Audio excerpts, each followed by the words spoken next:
नमस्कार। जैसा आप लोगों को मालूम है कि पिछले 2-3 सालों से लद्दाख में एक आंदोलन चल रहा है यहाँ की संस्कृति, यहाँ की प्रकृति के संरक्षण का, खासकर छठे शेड्यूल में संरक्षण का, जिसका सरकार ने लोगों से वचन दिया था। और ये आंदोलन पिछले 1 डेढ़ साल में खासकर तीव्र होने लगी। तो इस बीच आप लोगों को याद भी होगा कि कई ऐसे वीडियोस चले जिसमें इस आंदोलन को थोड़ा सा दूषित करने की कोशिश की गई, डिफेम करने की कोशिश की गई कि ये कहीं भारत विरोधी है, ये एंटी नेशनल है, इसे बाहर से सपोर्ट है। और खासकर ये हुआ जब एक कॉन्फ्रेंस में मैं जो कि पर्यावरण पर था, ब्रीथ पाकिस्तान, इस्लामाबाद में यूनाइटेड नेशंस के कॉन्फ्रेंस के बाद, उसके बाद खासकर ऐसे वीडियोस कई चले जो काफी वायरल हुए। और उनमें से एक चैनल था एनएमएफ चैनल, जिसके 2.2 करोड़ सब्सक्राइबर्स हैं, यानी कि भारत की 3-4% आबादी। तो उस पर भी एक ऐसा वीडियो चला जिसे बहुत लोगों ने देखा और जिसमें ये कहा गया था कि सोनम वांगचुक इस्लामाबाद गए तो वो आईएसआई के एजेंडे के तहत उनके बैकिंग के साथ इस्लामाबाद में गए और वो भारत में एंटी नेशनल एक्टिविटीज करते हैं लद्दाख में और नॉर्थ ईस्ट में और भारत के अन्य हिस्सों में जैसे पुणे में। और कहा यह भी गया कि इनका चीन से, चीनी सरकार से, दुश्मन भारत के जो हैं उनका संबंध है, डीप स्टेट से संबंध है। तो इनमें से हमने मतलब लोगों में हमारी छवि बिगाड़ने की जो कोशिश थी, मानहानि की, वो काफी हुआ भी, क्योंकि इसी के कारण बहुत लोगों में शंकाएं, शक उठने लगा। हमारे जो प्रोजेक्ट्स हैं उन पे असर पड़ने लगा। जो पार्टनर्स हैं हमारे प्रोजेक्ट्स में वो अपना हाथ पीछे लेने लगे। अब पाकिस्तान और चीन की बात, उनके एजेंट होने की बात चली तो भारतीय सेना को जो हम मदद कर रहे थे उनके सोलर हीटेड शेल्टर्स के लिए, उनमें उनको हिचकिचाहट होने लगी, वो प्रोजेक्ट बंद हो गए। और पर्सनली जो मैं बहुत से असाइनमेंट्स करता हूं उनमें भी बहुत फर्क आया।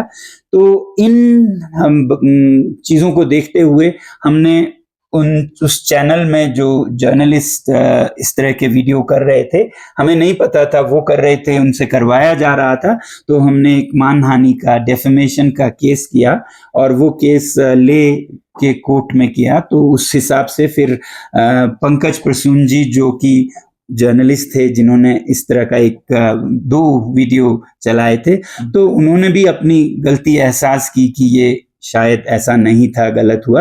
तो वो लद्दाख आए इस केस को हैंडल करने के लिए और उन्होंने जो चाहा वो मैं आप ही से कहूँगा कि आप ही बताइए, क्योंकि यहाँ लद्दाख में और देश में भी लोगों के धारणाओं में बहुत फर्क पड़ा। तो आप ये बात है फरवरी की। उस वक्त लद्दाख में 6 शेड्यूल को लेकर सर ना आंदोलन चरम पे था और अनशन वगैरह यहाँ चल रहे थे। ये मीडिया की सुर्खियां बटोर रहा था ये आंदोलन। उसी वक्त बहुत सारे चैनलों को, इंक्लूडिंग आवर चैनल, अलग तरीके से कुछ न्यूज फीड किए गए। कैसे फीड किया गया मैं बता रहा हूँ। बहुत सारे राइट विंगर्स ट्विटर हैंडल्स उस वक्त जो थे, तो ट्विटर हैंडल्स भेजे गए कि देखो ये क्या है। और उसी वक्त सोनम वांगचुक जी का एक कार्यक्रम हुआ पाकिस्तान में। तो जो इंफॉर्मेशन आया वो ये आया कि वो जो प्रोग्राम है वो तीस्ता सितलवाड़ का एनजीओ है, वो को स्पॉन्सर है और फिर वो जॉर्ज सोरोस के फाउंडेशन से, ओपन सोसाइटी फाउंडेशन से वो पैसा लेता है। और जो प्रोग्राम है वो दिखाने के लिए, तो कोई बताया था कि शायद डॉन न्यूज या किस तरह का ऑर्गेनाइज करा, लेकिन पीछे आईएसआई की बैकिंग है। इस तरह के इंफॉर्मेशन दिए गए। और फिर ये सारी बातें, क्योंकि आपको पता है ना कि ये फर्स्ट हैंड इंफॉर्मेशन आया तो पहले तो ब्रेक कर दें स्टोरी, तो वो चली वीडियो।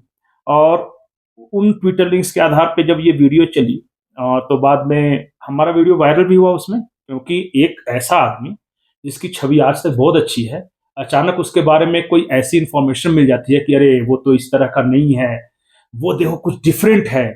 तो बहुत लोगों को लगता है कि अरे इसको तो हम लोग ये समझ रहे थे बहुत अच्छा है, लेकिन इसका ये भी एक पार्ट है।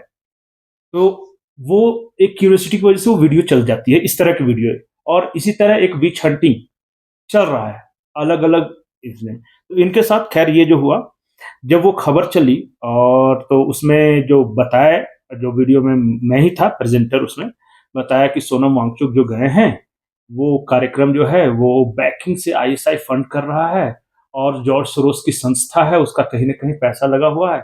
और उसमें मैंने ये भी बताया कि ये आए पाकिस्तान से और उसके बाद नॉर्थ ईस्ट में आंदोलन करने की योजना है, ये बताया। और फिर बताया कि देखो पुणे में सोसाइटी में जाके ये युवाओं को, जो नए जमाने के युवा हैं उनको भड़का रहे वगैरह, ये सब। उसको ये बताया गया था कि ये असल में यूनाइटेड नेशंस, राष्ट्र संघ द्वारा नहीं सर, यूएन का प्रोग्राम था, उसमें वो इन्फॉर्मेशन वो नहीं आपको था, नहीं नहीं था। बताया गया था। जो नहीं था वो बताया गया था, जिनका मैंने नाम भी नहीं। हाँ ऑफ कोर्स कि जो आदमी खबरें प्लांट कर रहा है और गलत इंटेंशन के साथ जो प्लांट कर रहा है, तो वो तो मूल बात तो छुपा लेगा ना, वो तो वही बताएगा जो उसका नरेटिव है। तो मुझे ऐसा पर्सनली फील होता है कि या तो उस आंदोलन को डिफेम करने के लिए, या उस आंदोलन का जो चेहरा था, सोनम वांगचुक जो चेहरे थे, वो डिफेम करने के लिए एक अपना एक आजकल पता है ना कि जब किसी को बदनाम करना है तो उसको सीधे बोल दो कि चाइना का एजेंट है, या डीप स्टेट है, या पाकिस्तान का एजेंट है। ये तीन टर्म्स अपने यहाँ बहुत ज्यादा चल जाते हैं, और तो वो आसान है किसी को भी बोल देना कि ये करके। फिर जब ये हुआ तो ये सही है कि उसके बाद जो केस हुआ, तो मैंने फिर रिसर्च वगैरह शुरू करना शुरू कर दी। और हाँ, एक इंपॉर्टेंट बात, वो जब लिंक्स भेजे गए तो उस स्टोरी को मुझे पढ़ने का टाइम नहीं दिया गया। जैसे क्या है कि वहां आया 4-5 लिंक आ गया, तो सर इस पे स्टोरी करनी है और जल्दी से कर देनी है ताकि ब्रेक कर देंगे हम। तो ब्रेक करने के चक्कर में आदमी क्या करता है कि वो जो लिंक है एज इट इज जो है फर्स्ट इन्फॉर्मेशन है, तो पहले तो 5-7 मिनट के वीडियो में बता दो और बाद में इसका हम एक बैक स्टोरी करेंगे। यही तो वो 5-7 मिनट का जो वीडियो में बताने में सब तो कचरा बताया गया जो बताया गया लिटरली, वो तो फिर चलिए रिसर्च वगैरह किया है सब। तो अब तक तो मुझे इतनी जानकारी थी कि एक फिल्म बनी है और उसके बाद जब मैंने देखा, फिर काम देखा, फिर इन्होंने जो टेंट्स वगैरह आर्मी वो भी है, जब जो अपने टेंट वगैरह आर्मी को कुछ प्रोवाइड किए थे, तो उस बारे में मैंने रिसर्च वगैरह किया। जब फिर मैं यहाँ आया तो फिर काम देखा तो मिला कि नहीं यार, ये तो बहुत गलत है। इसका क्या इंटरेस्ट है, कॉर्पोरेट इंटरेस्ट है, पॉलिटिकल इंटरेस्ट है, ये अलग बात है। लेकिन यहाँ जो काम हो रहा है, क्योंकि आप सब यहीं के पत्रकार हैं और देख रहे हैं, यहाँ रेगुलर कवर कर रहे हैं, तो इंडियन आर्मी की भी हेल्प कर रहे हैं, कई तरह से हेल्प कर रहे हैं, पर्यावरण की मदद कर रहे हैं। जिस तरह का इन्होंने पर्यावरण के साथ रहना और उसके लिए तकनीक का कैसे इस्तेमाल किया जा सकता है, वो जो काम हो रहा है वो मैंने देखा। फिर उसके बाद इनका जो मतलब ये एक बता रहे थे कि कैसे इंडियन आर्मी को क्या क्या, मतलब आर्मी के लिए, देश के लिए, पर्यावरण के लिए। और ये बात तो सच्चाई है कि लद्दाख का जो इकोलॉजिकल बैलेंस है बहुत फ्रेजाइल है। यहाँ अगर ज्यादा इकोलॉजी के साथ छेड़छाड़ किया गया तो बर्बादी बहुत ज्यादा होगी और वो देश की बर्बादी होगी। तो वो जो काम किया, अब मैं यहाँ जो देखिए जो लीगल है वो तो मैंने सॉरी वॉरी बोल दिया, लेकिन मैंने खुद ही कोशिश की कि अलग अलग जो भी यहाँ के लोगों को मैसेज दे सकते हैं, आप मीडिया के सामने बोलने का मकसद यही था कि मैं अपने किए गए कृत्य के लिए, जो भी मैंने किया है उसके लिए दिल से माफी मांगता हूँ कि जो आदमी अच्छा काम कर रहा है या जो संस्था अच्छा काम कर रही है, इस तरह अगर मेरी वजह से डिफेम हुई है और मेरी वजह से उनको नुकसान हुआ है, तो जिम्मेदारी भी मेरी है और शर्मिंदगी भी मेरी ही है। इसे मैं बिल्कुल किसी तरह का घुमा के मैं बात नहीं करना चाहता कि वो जो खबर थी वो निहायत ही गलत थी, एक खास नैरेटिव बनाने के मकसद से की गई थी, और जो सच्चाई है वो बिल्कुल डिफरेंट है। भारत की फौज हो, भारत के लोग हों, और मैं तो ये रिक्वेस्ट करूंगा कि एक बार लोगों को जब भी वो इधर आए तो एक बार काम जरूर देखना चाहिए। जब आप काम देंगे तब पता चलेगा कि सच्चाई क्या है। That's all I have to say. अगर आपको कोई सवाल है तो कर सकते हैं। सर आप अपने चैनल पे ये वीडियो कब अपलोड करेंगे? फरवरी में अपलोड हुआ था ये। नहीं हाँ। अभी जो सफाई क्लैरिफिकेशन अभी दे रहा है, अभी यहाँ पे आप आए, यहाँ से जाने के बाद जैसे देखिए ये जो भी हुआ है और वो मैं भेजेंगे, जैसे वो प्रोसेस मुझे नहीं लगता है भेजने के बाद तो मुश्किल से एक दिन सर हो जाता। आपने कहा कि सबको जो है यहाँ पे आके कहानी जब भी आप को फीड किया जाता है उससे बेटर आप जब यहाँ ग्राउंड पे रिसर्च करते हैं तो ज्यादा ये इम्पोर्टेंट है, ये तो बहुत इम्पोर्टेंट है। आपने किस तरह की कहानी यहाँ से लेके जा रहे हैं? यहाँ से मैं कहानी लेके जा रहा हूँ कि मैंने 3-4 बड़ी चीजें देखी यहाँ पे। एक तो देखा कि जो भी यहाँ काम करने वाले लोग हैं, मतलब जो एक्सपेरिमेंट कर रहे हैं, जो पढ़ रहे हैं, एक तो ऑल ओवर इंडिया के हैं। वो ऐसा नहीं कि सिर्फ लद्दाख रीजन के हैं, कोई महाराष्ट्र का मिला, कोई आंध्रा का मिला, कोई अरुणाचल का मिले, कोई बिहार का मिला, कोई छत्तीसगढ़ का मिला। तो एक तो मेनी इंडिया है और कुछ फॉरेन स्टूडेंट्स भी है, तो वो सब यहाँ सीख रहे हैं। तो इसका मतलब कि अगर गलत होता तो इतने सारे राज्यों के एक जगह बच्चे इकट्ठा होकर सीखते हैं, फर्स्ट थिंग। दूसरा काम, जो काम चल रहा है, जैसे कि यहाँ प्लांटेशन और जो जो सर ने बताया कि जो स्ट्रक्चर बना रहे हैं, कैसे इंडियन आर्मी के कैंप, जैसे कि वो ठंडे के दिनों में गर्म रहेगा और वो कंफर्ट का यहाँ क्या व्यवस्था है, या फिर मोबाइल एक बताया कि जब बहुत सुदूर इलाके में जब उनको डिप्यूट किया जाता है आर्मी के सोल्जर्स को, तो वहाँ उनको रहने वगैरह में, तो उसके लिए एक मोबाइल वैन कैसे बना रहे हैं, प्रोटोटाइप ही था, यहाँ तो एक्सपेरिमेंट है, फिर उसको बाकी ये और भी बहुत सारी चीजें हैं। तो दो हिस्से लेके, एक तो काम और दूसरा साथ, सबका साथ लेके, इंडिया के लिए, इंडिया का काम और इंडिया के फ्यूचर के लिए काम, ये महत्वपूर्ण है। सर आप जैसे आज आप यहाँ आए, आप अपॉलॉजी कर रहे हैं और आप साथ में आप कहानियां भी लेके जा रहे हैं, हम आपसे ये पूछना चाहते हैं कि ये आप ऑन बिहाफ ऑफ आपके कोई ऑर्गेनाइजेशन से आए हैं या एक आप इंडिविजुअल कैपेसिटी? नहीं, मैं ऑर्गेनाइजेशन के परमिशन से आया हूँ और सारी बातें मैं बता के आया हूँ कि क्या करने वाला हूँ। तो ये ऐसा कोई कॉन्फ्लिक्ट नहीं है, मैं जो यहाँ जो बोल रहा हूँ तो वो ऑर्गेनाइजेशन उसको नहीं स्वीकार करेगी, इस तरह की कोई बात नहीं। तो ये सच्चाई है। सर आपने जब ये वीडियो अपलोड किया था उस समय इतना जल्दबाजी क्या था, क्योंकि एक सेंसिटिव मामला? नहीं, वो जल्दबाजी क्या होता है ना कि देखिए, चूंकि आप लोग भी सब मीडिया चैनल चला रहे हैं, तो पहली एक खबर आती है फर्स्ट हैंड इंफॉर्मेशन, ये आपको जल्दी से खबर फ्लैश कर देनी है, ब्रेक कर देनी है, और फिर उसका फॉलो अप स्टोरी होता है। तो जब फर्स्ट हैंड इंफॉर्मेशन आती है तो आपके पास बहुत ज़्यादा टाइम नहीं रहता, क्योंकि मान लिया कि आप उस पर अगर करने बैठोगे तब तक कोई दूसरा फायर कर देगा या ब्रेक कर देगा, तो एक कंपटीशन होता है, क्योंकि अंडरस्टूड है कि कोई भी उस तरह का चैनल चलाता है, वहां सबसे ज़्यादा ब्लेंडर होता है। एक चीज़ और मैं कहना चाहूँगा कि ग्राउंड रिपोर्टिंग का कोई विकल्प नहीं है। आप स्टूडियो में बैठ के कितना भी ज्ञान दे दो, उसका कोई महत्व नहीं है। वो जो जाके आदमी सिचुएशन में देखता है ना, दैट्स मोर ऑथेंटिक होता है। ये कम रहा है, और सिर्फ मेरे यहाँ नहीं, वो जितने भी मीडिया ऑर्गेनाइजेशन है, क्योंकि ग्राउंड रिपोर्टिंग में पैसे लगते हैं, रिपोर्टर को भेजना, वहां पे जाके स्टडी करना, तो सोचते हैं इससे बढ़िया इधर उधर से कहीं सोशल मीडिया से, ट्विटर लिंक से या इधर से जमा करके वहीं पे इकट्ठे करके हम बोल दें। मिस्टेक वहां पे होता है। सर एक चीज, क्योंकि सोनम वांगचुक जो है वो जब भी बोलते हैं तो विवाद बोलते हैं, चाहे सरकार के अगेंस्ट हो या फेवर में, तो क्या आपको इस बात से सरकार को फायदा नजर आ रहा है या अपोजिशन को बूस्ट मिल रहा है? देखिए, मैं ये नहीं पता कि जो किसका नैरेटिव था या क्या हुआ था, क्योंकि उसकी जानकारी मुझे नहीं है। इतना तो कहूँगा कि कुछ तो इंटेंशंस थे।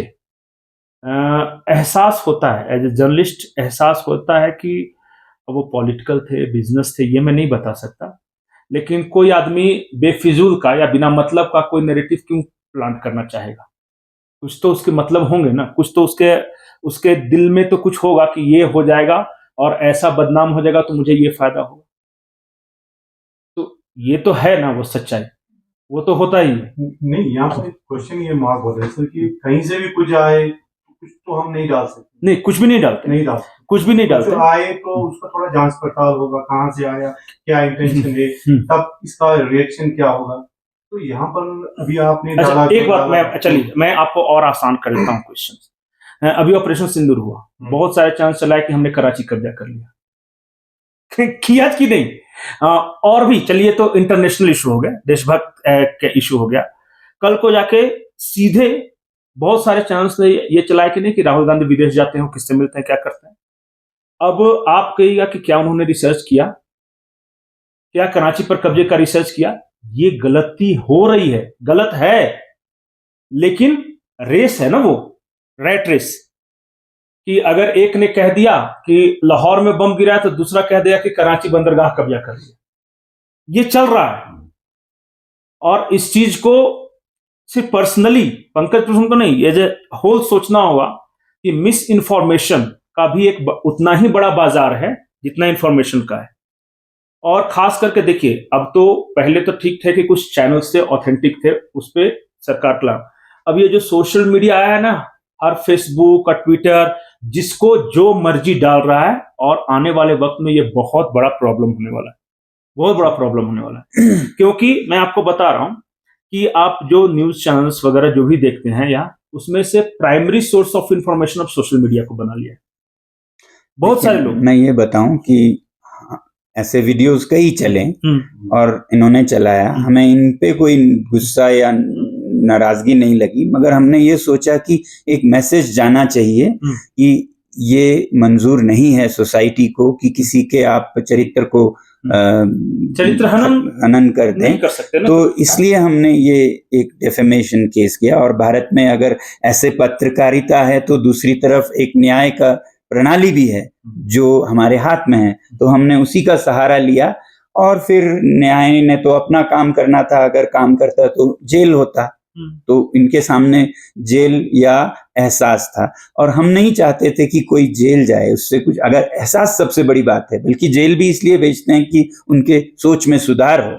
तो आप जब उन्होंने एहसास किया तो हमें सबसे बड़ी इसी में जीत और बेहतरी लगी।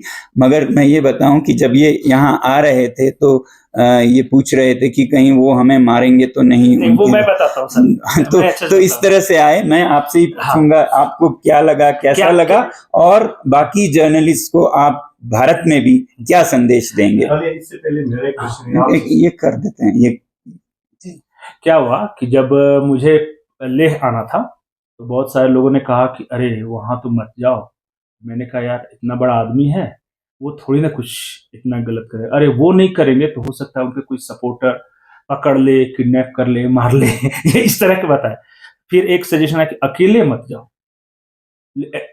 ये है ना, कंसर्न्स तो होते हैं एंटी नेशनल। हाँ, फैमिली ज्यादा ये थी कि अरे वो तो इतना रिमोट एरिया है, जा रहे हो पता नहीं। लेकिन जब मैं यहाँ आया, सच्चाई ये थी कि मैं डर के आया था ये इसमें मैं स्वीकार करता हूँ, पता नहीं क्या होगा। मैंने कहा जो होगा देखा जाएगा, जाते जाते। फिर आया, लेकिन जब फिर मिले सर से, फिर बाकी मुझे तो और उल्टा पता चला कि मैं तो सोचा था कि पनिश करेंगे, पर इन्होंने तो और ज्यादा मुझे हेल्प ही की। सब जाके दिखाया, खुद से ही सब घुमाया। सर आपसे पूछना चाहते हैं कि हम जर्नलिस्ट हैं, तो जब हम जर्नलिस्ट की बात करते हैं आज के दौर में, कहीं ना कहीं विश्वास जिसे उठ गया है लोगों का, और बहुत सारे जैसे आपने कहा सोनम वांगचुक जी एक बड़े पर्सनालिटी है, तो वो आपको बुला के सब कर पाए हैं। बाकी और भी ऐसे लोग हैं जिनके पास पहुंच नहीं होता है, तो डिफेम हो जाते हैं मीडिया के द्वारा। तो उसमें आपने क्या सीखा, और आपके फेलो जर्नलिस्ट को आप क्या मैसेज? नहीं, देखिए, सबसे बड़ी बात तो क्या है पता है कि जो यहाँ का स्ट्रक्चर है मीडिया का, वो फॉल्टी स्ट्रक्चर है। मैं क्यों बता रहा हूँ? क्योंकि वो दिल्ली से चाहते हैं, या फिर जो अपने हेडक्वार्टर से चाहते हैं कि मैं पूरे देश की इंफॉर्मेशन दे दूं।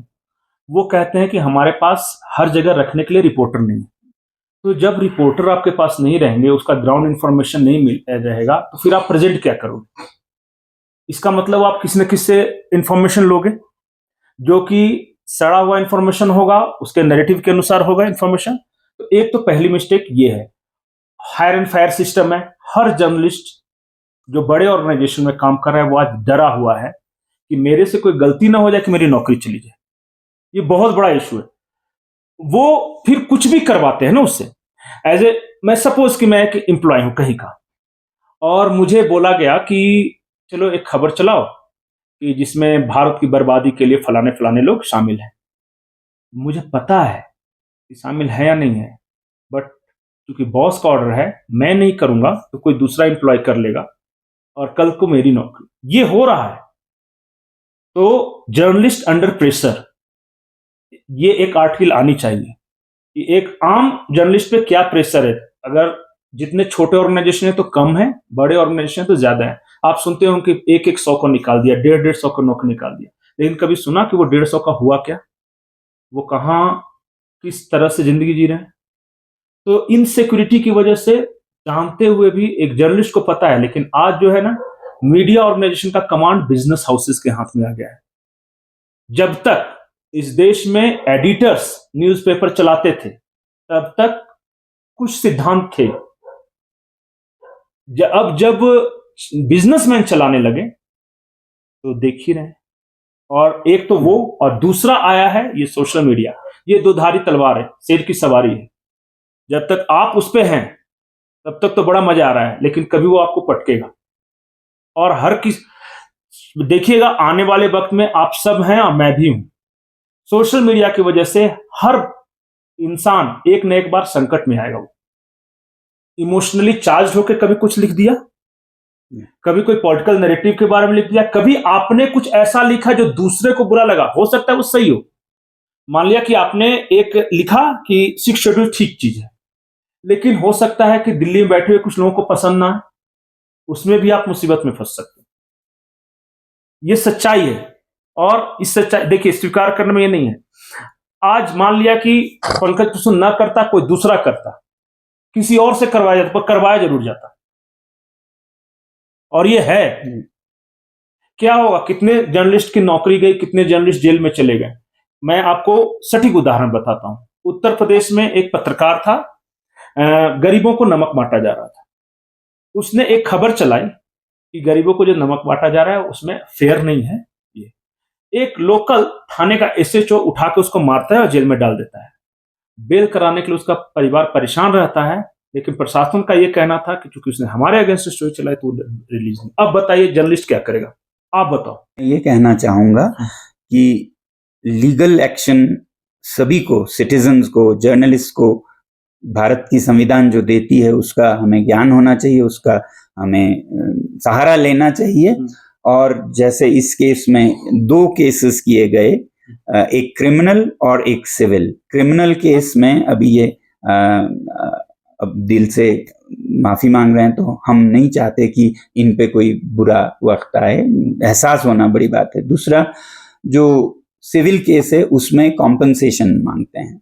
तो जैसे हमने जब गिनती की तो लगभग 18 से 20 करोड़ का नुकसान हुआ है, नाम के अलावा, चरित्र हनन के अलावा। तो हम ये चाहेंगे कि आप और आपके चैनल उसका कुछ भरपाई करे। जो केस है वो 5 करोड़ का मुआवजा मांगता है, और मैं ये नहीं चाहता कि वो मुआवजा आए भी तो मेरे लिए आए। मैं ये चाहूंगा और आपको बताना चाहूंगा कि ये पूरे केस जो हैं, जो एपेक्स बॉडी के वकील हैं हाजी मुस्तफ़ा कारगिल के, उन्होंने अपने इनिशिएटिव से बिना किसी फीस चार्ज किए, ये तो देश का काम है बोल के उन्होंने किया है। तो मैं भी जो भी मुआवजा आता है आपके चैनल से या जो उनके पीछे हैं, वो मैं करगिल के और लेके, यानी कि लद्दाख के पर्यावरण में सुधार में लगाना चाहूंगा। और एक उदाहरण भी स्थापित हो कि कोई भी पत्रकार कुछ भी नहीं बोल सकते हैं, और बोलें भी तो उसके कॉन्सिक्वेंसेस होते हैं।